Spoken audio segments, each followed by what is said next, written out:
ये सवाल देखते हैं, मारूफ इंजीनियरिंग लिमिटेड के पर्सपेक्टिव से सवाल है, इसको भी देख लेते हैं। इसकी रिक्वायरमेंट है कि आपने जो सेल्स टैक्स पेएबल है, जो सेल्स टैक्स रिफंडेबल है, वो निकालना है। इनपुट टैक्स अगर कोई भी कैरी फॉरवर्ड हुआ है वो भी आपने क्या करना है, कैलकुलेट करना है। The Maroof Engineering Limited is registered under Sales Tax Act 1990. The company is engaged in the manufacture and supply of spare parts. Company जो है वो स्पेयर पार्ट्स की मैन्युफैक्चरिंग और उसकी सप्लाई में क्या है, इन्वॉल्व है। The following information has been extracted from the records of mail. जो मेल के रिकॉर्ड में से आपने ये कुछ इंफॉर्मेशन जो है वो एक्सट्रैक्ट की है for the month of February 2022, फरवरी 2022 के लिए। आपने परचेजेस की हैं, local purchases from registered supplier, from unregistered supplier, आपको पता है सिर्फ यही क्लेम हो पाएंगे, ये क्लेम नहीं हो पाएंगे। उसके बाद सप्लाईज की हैं, manufactured goods to registered, to unregistered, exports to Taiwan, और एग्जाम गुड्स जो हैं वो आपने क्या दी है, वो आपने भेजी हैं। एडिशनल इन्फॉर्मेशन कहता है कि जी परचेजेस जो हैं आपकी, जो आपने परचेजेस की हैं फ्रॉम रजिस्टर्ड सप्लायर, उसमें 1 मिलियन शामिल है विच वाज इनवॉइस्ड ऑन 15 मई 2021। जो आपने 15 मई 2021 को क्या की थी, आपने उसकी इनवॉइस भेजी थी। The tax on this invoice can not be claim in the relevant period, और वो जो है था आप क्लेम नहीं कर पाए थे, और ये परचेजेस में शामिल है, इसमें ये शामिल है और आप ये क्लेम नहीं कर पाए थे। Material used for unregistered supplier was exclusively used for making taxable supplies. जो अनरजिस्टर्ड सप्लायर का आपने मटेरियल वगैरह इस्तेमाल किया था, वो आप सिर्फ क्या कर रहे हैं, वो आप जो टैक्सेबल सप्लायर्स हैं आप उनके लिए क्या कर रहे हैं, इस्तेमाल कर रहे हैं। Okay, goods worth rupees 5 lakh were return by different customer. 5 lakh की गुड्स जो है थी वो डिफरेंट कस्टमर ने रिटर्न की हैं। Proper debit notes and credit notes were raised in that period. जो प्रॉपर नोट्स वगैरह है थे वो हमने क्या किए थे, वो हमने यहाँ पे इशू किए थे। उसके बाद कहता है जी, a new machinery of rupees 2.4 million was purchase. 24 lakh की आपने क्या की थी, 24 लाख की आपने एक नई मशीनरी जो है थी वो खरीदी थी, और आपने उसी महीने क्या कर दिया, उसको इस्तेमाल पे लगा दिया। Okay, ML's purchases from registered supplier include material worth rupees 2 million। जो उसने रजिस्टर्ड सप्लायर से मटेरियल लिया है उसमें 2 मिलियन का एक मटेरियल शामिल है। विच an advance was paid in the month of January. जिसका एडवांस जो है था वो हमने क्या किया था, जनवरी में पे कर दिया था। However, due to a dispute, लेकिन फटा पड़ गया, और उस फटे की वजह से हमने क्या किया, sales tax invoice was delayed. वो सेल्स टैक्स इनवॉइस जो है थी वो उसको नहीं मिली थी, और and was receive by the company after filing of return. और कंपनी से उसको वो रिसीव हो गई थी लेकिन रिटर्न फाइल करने के बाद। Parts of worth rupees 15,000 were delivered to the CEO. CEO को आपने क्या किए थे, आपने पार्ट्स वगैरह जो है थे वो डिलीवर किए थे फॉर हिज पर्सनल यूज, उसके पर्सनल यूज के लिए, फ्री ऑफ कॉस्ट, 1 रुपया भी नहीं लिया था। ओके, सप्लाई का फीडर होगी, तो हमें पता है। इसे हम क्या करेंगे, इनकम में ऐड करेंगे। तो sales tax credit 50,000 brought forward from the previous month है। सेल्स टैक्स 17% पे करना है, और ये हमारा सवाल है। चलें जी, इसको सॉल्व करते हैं। इसको हम अपने फॉर्मेट के तहत क्या करेंगे, सॉल्व करेंगे, और हम बाद में देख लेंगे हमारा जवाब मैच करता है या नहीं करता। मेल है, मारूफ इंजीनियरिंग लिमिटेड, पकड़ लेते हैं जी। मेल, मारूफ इंजीनियरिंग लिमिटेड। टैक्स पीरियड है, कौन सा दिया हुआ है इसने, फरवरी 2022। रिक्वायरमेंट है जी, computation of sales tax payable या रिफंडेबल, ये रिक्वायरमेंट है इसकी। हम तो इसको अपने मुताबिक करेंगे और हम स्टार्ट करेंगे। सबसे पहले जो हमारे पास सेल्स टैक्स क्रेडिट्स हैं ये लिखेंगे। वो तो यहाँ पे हमारे पास वैल्यू आ जाती है, यहाँ पे हमारे पास रेट आ जाता है, और यहाँ पे हमारे पास अमाउंट आ जाती है। ठीक है, और ये हम यहाँ पे नहीं लिखते, इसको हम इसके बराबर लिखते हैं। तो मेरे फॉर्मेट ही खराब हो गए, रात को लैपटॉप खराब हो गया, आज फॉर्मेट खराब हो रहे हैं, इन शॉर्ट जिंदगी खराब हुई हुई है। अच्छा जी, अब हम यहाँ पकड़ते हैं और हम यहाँ पे अब जो भी वैल्यूज उसने हमें गिवन की हैं हम उनको यहाँ पे लिखते जाते हैं। पहले हम ले लेंगे from registered suppliers, purchases from, कितने की इसने परचेज की हैं? इसने परचेज की हैं 15 मिलियन की। हम ले लेते हैं, मैं इसको रुपीज इन थाउजेंड में लेके चल रहा हूँ। 17% रेट है, कितना टैक्स आएगा? 2550, ये टैक्स आ जाएगा इसका। उसके बाद इसकी ही एडजस्टमेंट जो है ये गिवन है, हम ये साथ ही कर लेते हैं कि रजिस्टर्ड सप्लायर में 1 मिलियन की इनवॉइस शामिल है जो 15 मई की है, जो हमने क्लेम नहीं की। अब क्लेम करने का होता है 6 टैक्स पीरियड, तो मई था, जून, जुलाई, अगस्त, सितंबर, अक्टूबर, नवंबर, दिसंबर, जनवरी, तो 8 महीने हो गए। टाइम बार्ड है, इसमें नहीं आनी चाहिए, इसमें से हम लेस करवा देंगे जो इसकी सप्लाई नहीं है, जो इसकी वो टाइम बार्ड एडजस्टमेंट है वो ले लेंगे। इनपुट टैक्स टाइम बार्ड वो 1 मिलियन का था, इसका मतलब 1000 हम इसमें से यहाँ पे लेस करवा देंगे, और इसका इनपुट टैक्स कितना बनेगा? इसका इनपुट टैक्स बनेगा 170, वो भी हम यहाँ पे लेस करवा देंगे। ये भी हो गया एडजस्टमेंट। उसके बाद फ्रॉम अनरजिस्टर्ड सप्लायर हमने लिया, पकड़ लेते हैं। इसके बाद कितना था? ये हमने लिया था 8 लाख का, हम उसको 8 लाख ही कंसिडर करेंगे। 8000 आ गया, अनरजिस्टर्ड है, टैक्स इसके ऊपर पे ही नहीं हुआ होगा। उसके बाद और तो कोई नहीं है, रिक्वायरमेंट्स में आ जाता हूँ। मटेरियल आपने परचेज किया था अनरजिस्टर्ड सप्लायर से और उसको टैक्सेबल सप्लायर्स में इस्तेमाल किया, तो वो इसमें आ गया, इसका तो कोई ट्रीटमेंट नहीं है। Goods return by different customers, ये तो सेल्स रिटर्न है, यहाँ पे नहीं आएगा। न्यू मशीनरी, इसको इनकॉर्पोरेट करना है। अच्छा जी, ये है पॉइंट कि एमएल्स purchases from registered supplier include material worth of ₹2 मिलियन। 2 मिलियन का मटेरियल इसमें है जो उसने रजिस्टर्ड सप्लायर से लिया है। उसके एडवांस उसने जनवरी 2022 में पे किया था, लेकिन डिस्प्यूट हो गई थी।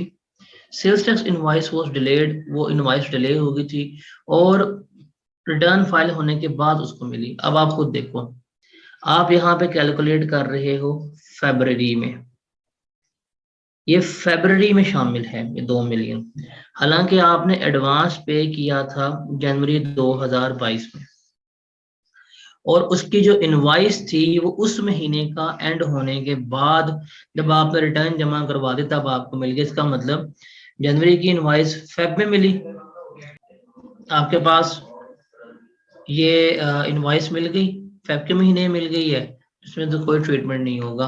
तो ये मटेरियल का जो ट्रीटमेंट है वो कुछ भी नहीं होगा, इसे हम कुछ भी नहीं करेंगे। तो ये मटेरियल जो है इसको हम मार देंगे इग्नोर, इसका कोई ट्रीटमेंट नहीं होगा बिकॉज आपके पास इनवॉइस है।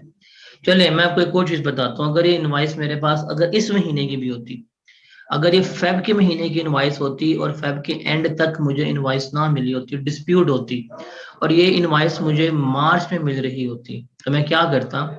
मैं तब भी से क्लेम कर लेता, क्योंकि ये डिस्क्रिपेंसी है। मैं कहता अजम्पशन लेके कि ये डिस्क्रिपेंसी तो टेस्ट ने इंडिकेट कर दी होगी, और डिस्क्रिपेंसी मुझे प्रोविजनल बेसिस पे अलाउ हो जाती है, तो मैं तब भी इसे क्लेम कर सकता था। और ये मैंने आपको जब लेक्चर्स में समझा रहा था तो मैंने आपको दोनों ट्रीटमेंट बताए थे कि डिस्क्रिपेंसी का ट्रीटमेंट क्या होता है और क्या नहीं होता। अब इसमें तो कोई ऐसा मसला ही नहीं है।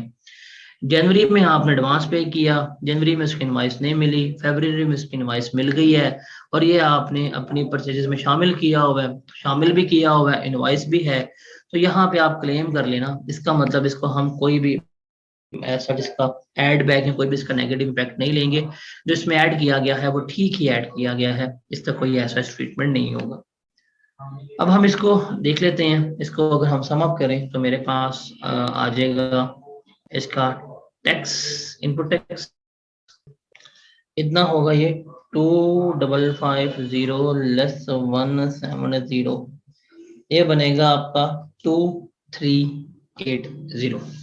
हम इसको ले लेंगे 2380।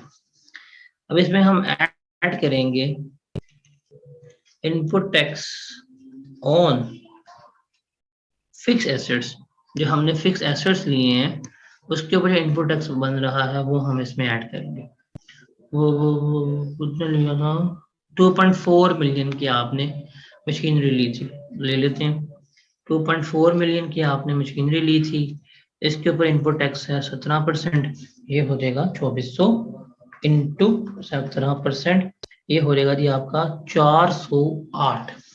408 का आपका इनपुट टैक्स आ जाएगा। तो टोटल इनपुट टैक्स बनेगा आपका 2380 408, ये बनेगा जी 2788। ये आपका टोटल इनपुट टैक्स बन जाएगा 2788। ये आपने यहाँ पे कैलकुलेट कर लिया। अब हम चलेंगे सेल्स टैक्स डेबिट्स की तरफ, जो है हमारा, अब हम वर्किंग करेंगे इसकी, अब हम वर्किंग करेंगे अपने तमाम सेल्स टैक्स डेबिट्स की, उसको हम यहाँ पे लेके चलेंगे। अच्छा जी, मैन्युफैक्चरिंग गुड्स में जो आपने सप्लाई की है रजिस्टर्ड पर्सन को 10,000 रुपए की, हम वो ले लेंगे। तो यहाँ भी तीन कॉलम बनाओ आप, वैल्यू, रेट एंड अमाउंट। अब सप्लाईज लेते हैं, सप्लाईज टू रजिस्टर्ड कस्टमर्स कितनी थी, 10,000 की, तो हम ले लेते हैं 17% रेट लगाओ, कितना आ जाएगा 1700। ये आपके पास आ जाएगी इसकी सप्लाईज।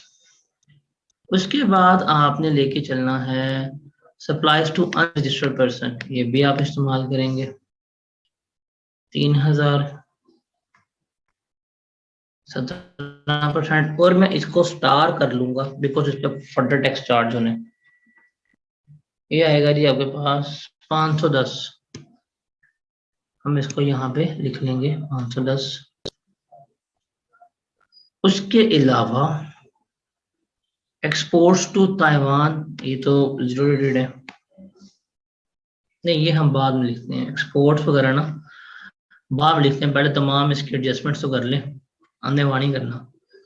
अच्छा, goods worth ₹5 lakh were return by different customers, ये तो फेस पे वर्किंग होगी, ये आएगी, मतलब ये एडजस्टमेंट हमारी हो गई है, ये हमारी हो गई है। सेल्स रिटर्न फेस पे एडजस्टमेंट होनी है, इसको हमने टेकअप कर लिया, इसको टेकअप कर लिया। सीईओ को फ्री में पार्ट्स डिलीवर किए, वो ले लेंगे।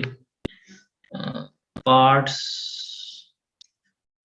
To chief executive officer, chief executive officer को 15,000 के लिए हमने दिए हैं, इसके ऊपर भी आप ले लेंगे 15,000, ये आ जाएगा 2.55।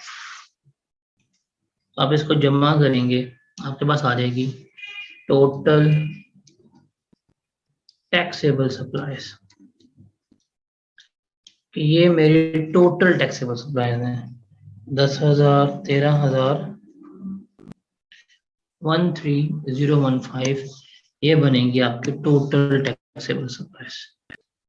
इसका टैक्स जो होगा 1700 जमा 510 जमा 2.55, ये बनेगा 221255, 2212.55, जिसका टैक्स आ जाएगा। अब इसमें हम ऐड करेंगे मतलब हम ले लेंगे अब यहाँ पे 0 रेटेड सप्लाईज और यहाँ पे हम लेंगे अपनी एग्जेम्प्ट सप्लाईज। 0 रेट कितनी आ रही हैं? 10,000 की हैं। 0% 0। एग्जेम्प्ट कितनी है? 2,000 की हैं। अब यहाँ पे आप ले लें अपनी टोटल सप्लाईज। ये भी आपके पास जो आपका आउटपुट टैक्स है वो आपने क्या कर लिया, यहाँ पे कैलकुलेट कर लिया। अब तीसरा आपके पास रह गया, that is calculation of sales tax liability. अब यहाँ पे बताया हम 2 कॉलम बना लेते हैं। यहाँ पे हम लेंगे अपना आउटपुट टैक्स। ये जो हमने कैलकुलेट किया ये वाला, इसको चुको और यहाँ ला लिख दो 2,212.55। इसमें से आपने अब लेस करनी है सेल्स रिटर्न। जो गुड्स रिटर्न की थी कस्टमर्स ने, दे वर्स रुपीज 5 लाख। इसका लेंगे आप 17%। आपके पास जवाब आ रहे हैं कितना बनता है? 85। 85 आप इसमें से लेस करवाएंगे तो बस नेट आउटपुट टैक्स आ रहेगा 2,212.55 लेस 85। ये बनेगा आपका 2,127.55। 2,127.55 ये आपका नेट आउटपुट टैक्स आ गया। अब इसमें से आपने लेस करवाना है इनपुट टैक्स। अब इनपुट टैक्स में आप लेते हैं एक्चुअल इनपुट टैक्स और उसके में होता है आपके पास, अगर ब्रॉड फॉरवर्ड इनपुट टैक्स है, ब्रॉड फॉरवर्ड इनपुट टैक्स ये ले लेंगे और आप यहाँ पे लेंगे input tax for the month. अब बताइए ये वर्किंग से आता है।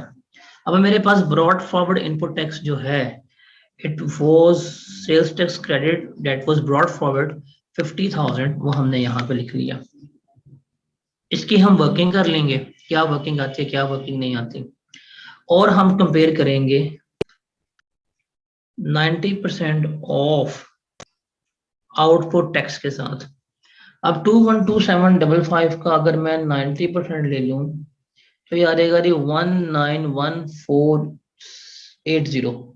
हम इसे कह सकते हैं 1914 ये इसका बन रहा है।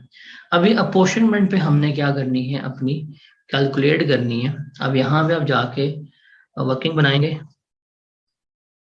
अपोर्शनमेंट ऑफ इनपुट टैक्स की। यहाँ पे आप ले लेंगे value common input tax, machinery खरीदी है, और यहाँ पे आ जाएगा हमारे पास फिक्स एसेट्स। अब यहाँ पे आप लेंगे वैल्यू में मतलब टैक्सेबल सप्लाईज, और ये नेट लेनी है। मैं फिर कह रहा हूँ ये नेट लेनी है। अब यहाँ पे टैक्सेबल सप्लाईज है आपकी 13,015। इसमें से लेस करेंगे, आपकी सेल्स रिटर्न कितने की थी? 500 की थी। तो ये लेस करवा के आपने क्या करनी है, इसको लेनी है। अगर आपने ग्रॉस ले ली तो आपका जवाब क्या हो जाएगा? आपका जवाब गलत हो जाएगा। तो 13,015 लेस 500 ये आ जाएगी 12,515।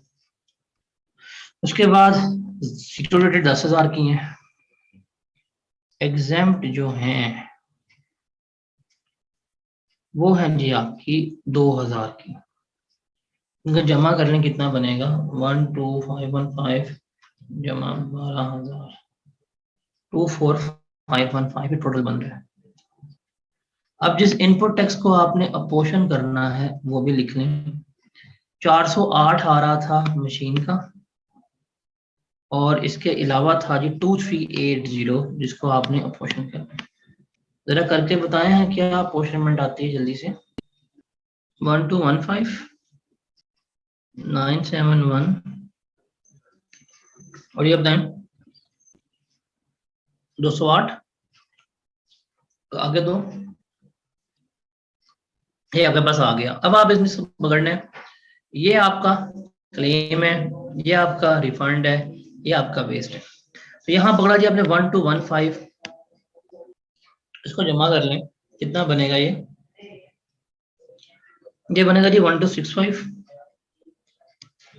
लोअर ही क्लेम कौन है, मैं लोअर लेस करवा देंगे तो आपके पास लायबिलिटी आ जाएगी 27.55 लेस 1265, ये बनेगा आपका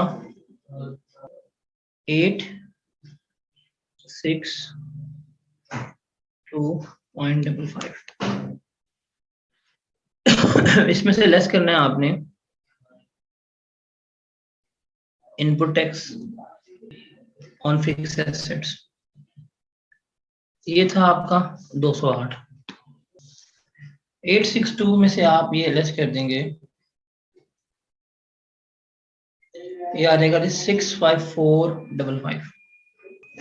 इसमें हम ऐड करेंगे फाटर टैक्स, होगा 3% ऑफ अनरजिस्टर्ड सप्लायर्स, वो हमने की थी 3000 की। इस 3000 का 3% लेंगे, ये आ जाएगा जी आपके पास 90। आप इसमें ऐड कर देंगे, आपके पास सेल्स टैक्स जो पेएबल है वो आ जाएगा, कितना बन रहा है, ये बनेगा जी 744.55। ये पेएबल आ गया, हमारे पास रिक्वायरमेंट थी पेएबल यहाँ रिफंडेबल निकालने, तो हमने निकाल दिया।